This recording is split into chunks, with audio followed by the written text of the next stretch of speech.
Good evening, তরুণতীর্থ রান্নাঘরে সবাইকে স্বাগত। আজকে দেখাবো একটা রেসিপি, যেটা হচ্ছে গিয়ে সবাই এঁচোড় চিংড়ি খেয়েছেন, আমি দেখাবো পনির এঁচোড়। তাই মশলাটা দেখাবো। আমি এখানে নিয়েছি কাজু 4টে, আদা নিয়েছি 2-3 টুকরো, 3টে এলাচ, 2 টুকরো দারচিনি, আর এই 1 চামচা মতো জিরে, এগুলোকে আমি সব পেস্ট করে নিলাম। এখানে টক দই নিয়েছি, এখানে হলুদ, কাশ্মীর লঙ্কা গুঁড়ো, নুন, তেজপাতা, এমন কিছু মশলা সম্পূর্ণ নিলাম। আমি এঁচোড়টাকে সেদ্ধ করে নিয়েছিলাম, নুন হলুদ দিয়ে কুকারে সিটি মেরে নিয়ে দিলাম।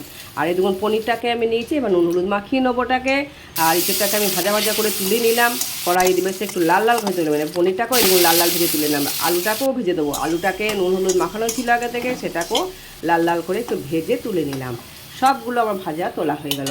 এবার আর একটুখানি তেল দিলাম, ওতে দিলাম গোটা জিরে, তেজপাতা ফোড়ন, আর এই মশলা দিয়ে একটু জল দিলাম, মানে পুড়ে যাবে। তারপরে এই যে নুন, কাশ্মীর লঙ্কার হলুদ আর পরিমাণ মতো একটু চিনি দিয়ে দিলাম। ভালো করে কষিয়ে নেওয়ার পরে দিয়ে দিলাম টক দইটা।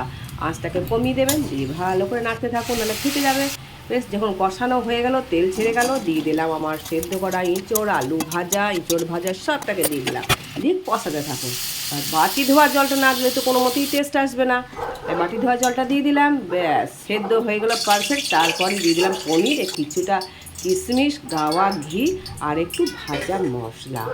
কি হয়েছে, ফাটাফাটি হয়েছে, ফাটাফাটি। একবার বানিয়ে দেখুন না এরকমভাবে। যদি না বানিয়ে দেখবেন তাহলে কি করে বুঝবেন যে কেমন হয়েছে।